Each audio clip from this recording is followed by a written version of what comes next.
As Mike mentioned, this is the third of 3 updates. This is giving you an idea of where we're at today. Um, we're going to go through the qualitative side, which is the public engagement, a little bit of the oops. This is advancing. Apologies. Um, we're going to talk about the public engagement, a little bit about the data side of things, which is the quantitative part of this process. And then that's leading to that third prong, which Mike mentioned, the redlining of the goals, objectives, and policies. We're going to dig in pretty deep into what we've heard so far. So you're going to hear from me on what the vision themes are, or vision initiatives, and then what the community has said. So this is coming directly from the community. These are the priorities, the thoughts, the ideas that are then going to form that community strategy, and then talk about the next steps. Okay, so apologies there on the font. Got a little small there under Y update. But as we mentioned before, this is a process that we have to go through every 7 years. We got to evaluate the comprehensive plan. It's part of the Florida statutes. It's also a good idea when you're getting close to the end of the horizon of that current plan is to bring it back to the community. As you can see at the bottom left-hand part of your slide, the horizon year of the current plan is 2025. So we have hit that goalpost. And so it's really important that we take a step back, listen to the community, understand what their desires are, evaluate the level of service. I know we've talked a little bit about parks and recreation level of service. We've coordinated with staff.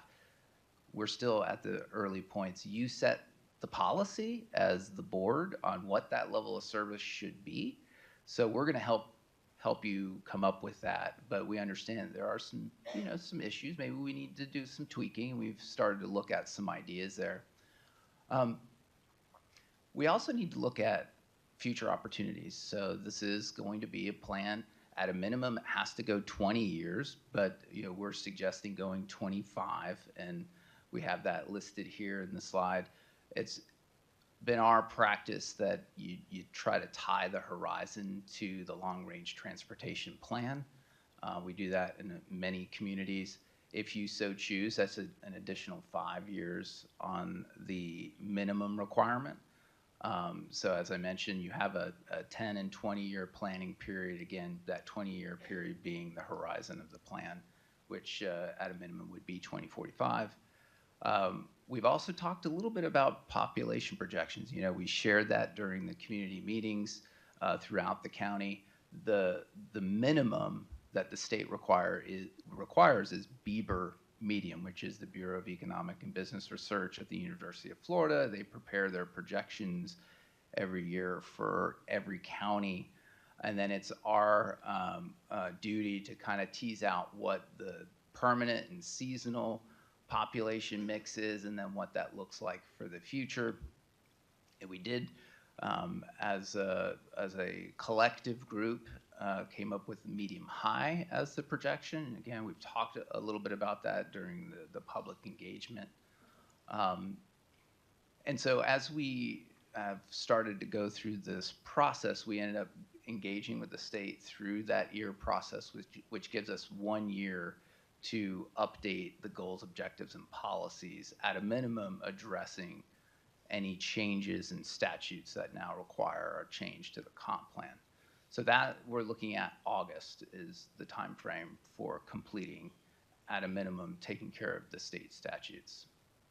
Again, we do have the visioning that we're in the process of incorporating into the plan as well, which started with the project website. We had a really good turnout, 1,200 surveys, 357 comments on the idea wall, which is really good conversations with the community. We had 5 listening sessions, 5 focus group meetings where we dug into specific topic areas like transportation, housing affordability, preservation of natural resources. So we had really good discussions during those. And then the community meetings, as I mentioned, we had 6 of those throughout the county, over 325 attendees. And then we had 4 open house sessions here in this room here.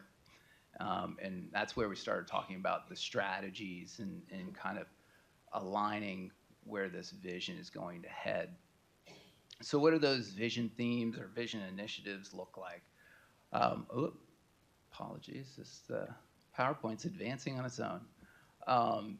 The first being conserve and protect our natural environment and wildlife habitats. I'm going to go through each one of these, and then we're going to talk about what the strategies are that the community wants us to consider.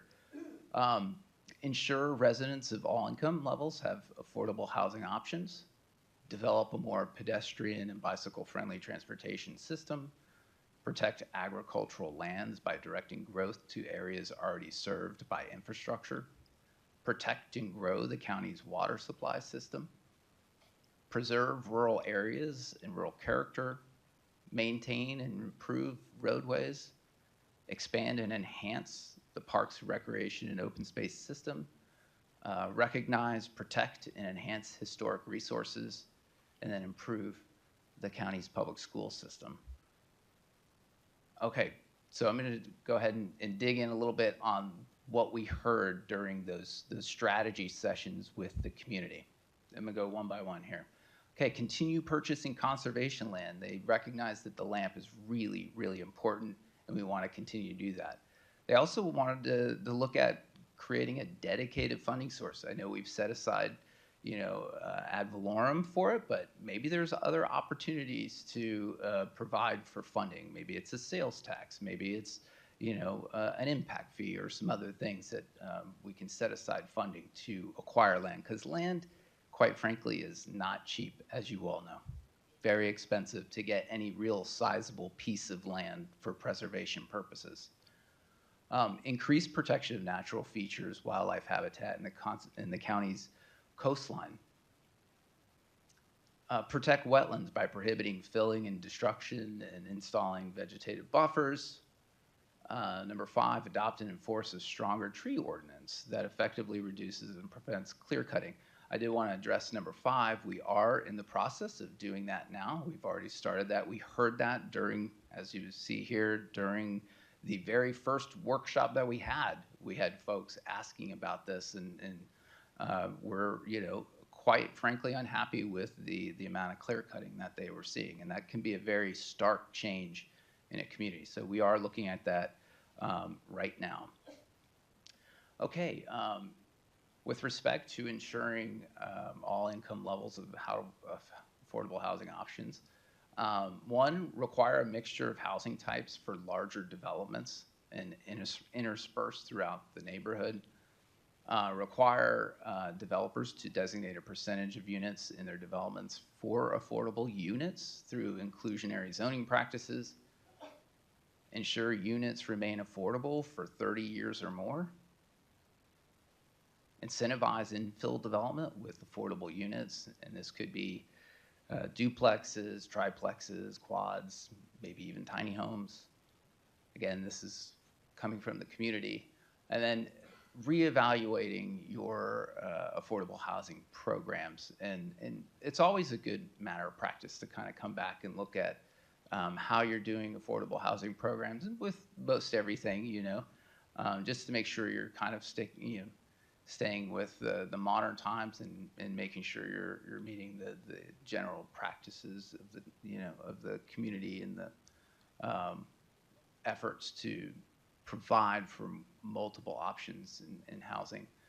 And then with respect to maintaining and improving roadways, number 1, increase funding for identifying and repairing existing dilapidated roadways.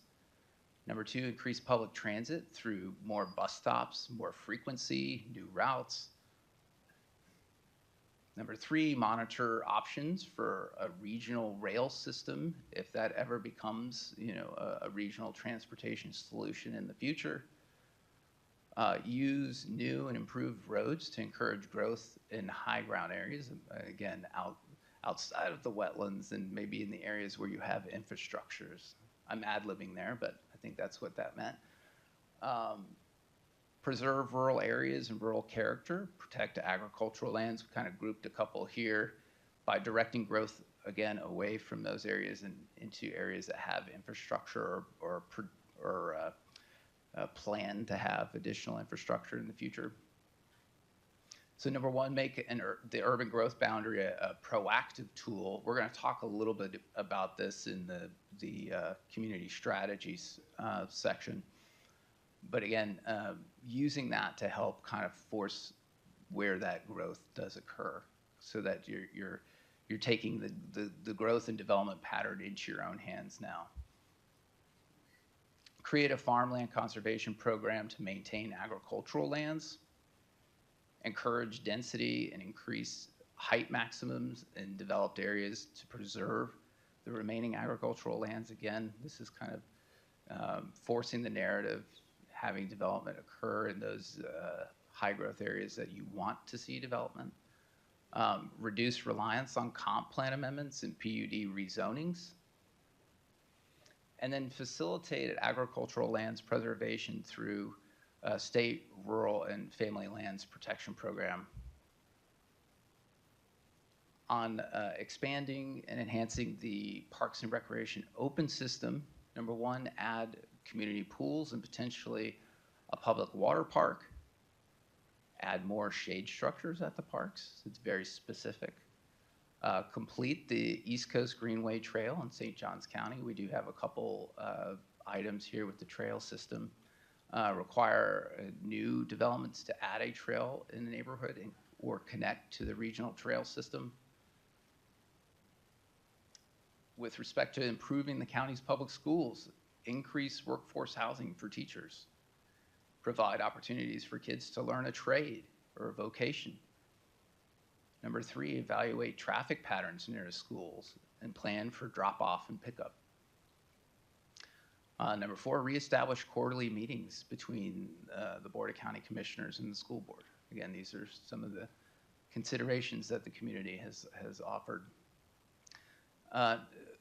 Develop, with respect to developing a more pedestrian bicycle-friendly transportation system, number one, identify opportunities to increase the interconnectedness of the county's transportation network, whether it be connectivity with roads, trails, sidewalks, you name it, providing more interconnectedness throughout.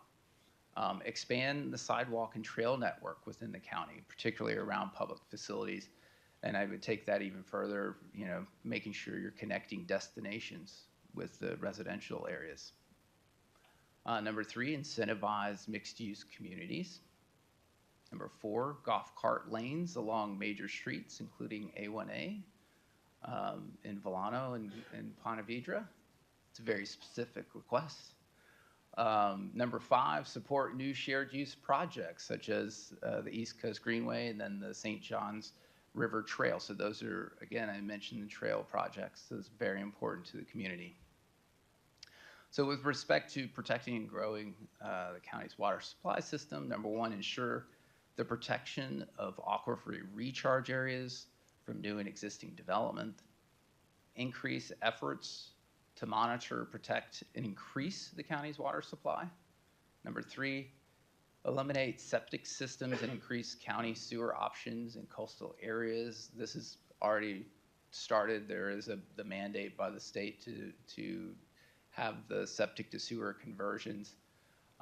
Again, complete the septic to sewer for aging septic systems. So that's already started. That's already happening, and quite frankly, it'll be a significant cost. I think in some counties that we're working with, I think they're looking at, depending upon the county, $1.2 to $1.5 billion to take care of the connection to these sewer systems. So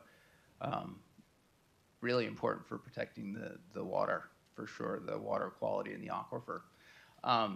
With respect to recognizing and protecting and enhancing historic resources, one, making sure those historic resources are resilient against natural disasters. Increase opportunities to learn about, promote historical resources through cultural programming and so forth. Maintain, preserve existing historic sites and trails. Ensure historic resources, again, are resilient to sea level rise. and then increase resources devoted to historic preservation. Okay, so we lumped these into kind of 5 big picture community strategies. So number 1, where is the growth going to go? Number 2, how are we going to protect the rural areas? How are we going to preserve natural resources? Again, housing affordability was one of the highest priorities in speaking with the community, and then roadway infrastructure. We already talked a little bit about that today. Okay, so again, looking at the map of the county, how are we going to determine where these growth areas are? We know we have this rural area in the southwest part of the county that we want to protect. So how do we do that if we're going to allow for a little bit of growth to occur to accommodate the growth that's anticipated? We look at, again, these are just ideas, look at locations for new growth around the interchanges, and that being maybe a 5 to 10 year solution. Is that where the infrastructure is? Which one of those interchanges is most appropriate? Or are all of those appropriate for growth? And then are there opportunities for growth in the 10 to 20 year time frame? And do we set a time frame on these? Maybe we have areas of redevelopment. We talked a little bit earlier about West Augustine. Again, those are some areas that we can see additional growth and development. And so right now, if we're moving the boundary, right, somebody has to come with a request to change the map, to change the future land use to something to allow for greater densities. So they have to demonstrate that the amendment provides for economic development, job creation, preservation of environment, and or another public benefit. So what we're saying, we may adjust those criteria to advance other thoughts and ideas. Maybe it's affordable housing or mixed use development or agrohood. I don't know. It could be whatever kind of thing you want to see happen in and around these areas. Okay, so for protecting the rural areas, again, we think the development boundary is an important tool.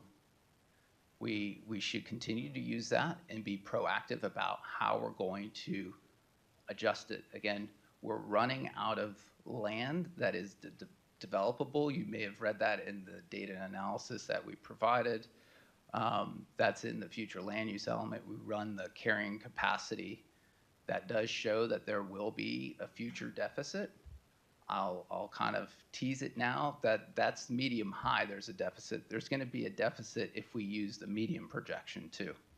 So either way, we'll be at a deficit of land to accommodate the future growth.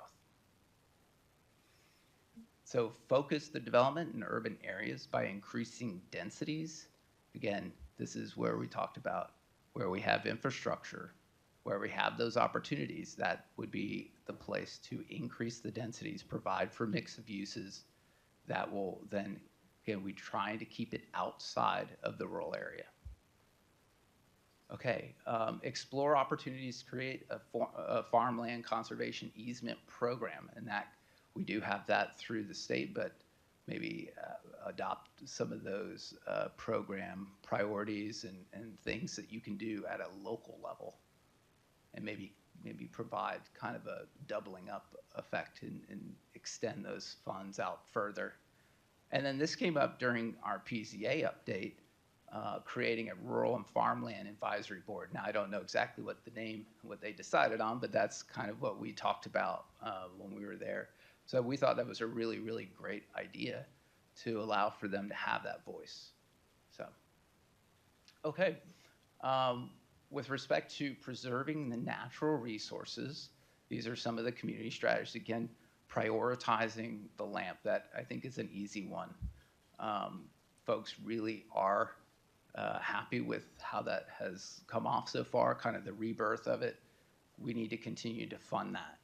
And that, again, it may be a little bit of a tough difficult decision to make, but I think, dedicating some funds to that, and even dedicating funds to Parks and Recreation, I think would go a long way in kind of addressing some of these issues that we keep seeing pop up.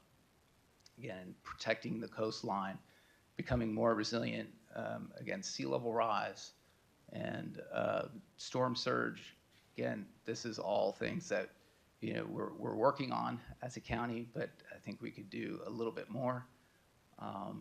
Preserving the cultural resources. We talked a little bit about the historic resources and how folks wanted us to focus a little bit more on historic preservation as a county. I think this is a great opportunity to do so. I know we kind of lumped cultural in with natural. We were just trying to consolidate our thoughts here. And then last but not least, the evaluation of the tree preservation ordinance, which has already started, and you'll hear an update on that hopefully in the next month or two. Okay, housing affordability, increase the variety of housing stock. We talked a little bit about duplexes and triplexes and townhomes. That's kind of the sweet spot. That's what we call the missing middle. Those are really great opportunities for entry-level home buyers. That really does help kind of distribute the cost of home prices here in the county. And then adjust the density. I know density is kind of a dirty word at times, and I understand. I think very first meeting, I think it was one of those meetings we talked about density. I think it's important that we do talk about it this time, and we really do. Again, we're trying to provide for a variety of housing types, but also keep development from spreading out into the rural area. So kind of an approach that kills two birds. And then evaluating the housing programs, as I mentioned, always a good matter of practice to kind of come back and look at that every so often. Just kind of like how you look at your impact fees every few years. Ensure that road improvements remain on pace with development. This is really important with respect to the roadway infrastructure. We heard it earlier today. We've heard it, I think, every meeting I've been to, we've heard about that. Making sure that the connectivity is a priority when these roads are being put in, okay? I know cul-de-sacs are good. I know we have environmental concerns too. There's a lot of wetlands that we're developing around, so it can make it tricky. There's an example here on the slide here. This is actually in Orlando. I know that's where I'm from, so that's not a good thing to share, but this is on the east part of the county, but point A and point B are separated by, I don't know, about 70 feet. But Billy has to go about 3 miles to get to his friend John's house. So anyway, again, these are extreme examples of how connectivity can go awry, but okay, increased transit opportunities. And this, again, as the strategies suggested, that maybe it's increasing frequency, adjusting the routes, providing for more connectivity maybe in the northwest area to provide that connection to the major employment centers here in the region. And then, again, continuing to monitor regional transportation network solutions. I think that's going to be really key as we look out. Again, we're looking out 20, 25 years. So maybe not happening in the next 5 to 10, but if you told me that we would have a commuter rail system in Orlando 15 years ago, I would have told you were crazy. But so things can happen, and sometimes, when the funding comes available at the federal level, it's kind of, it happens quickly. Okay, so next steps, as Mike mentioned,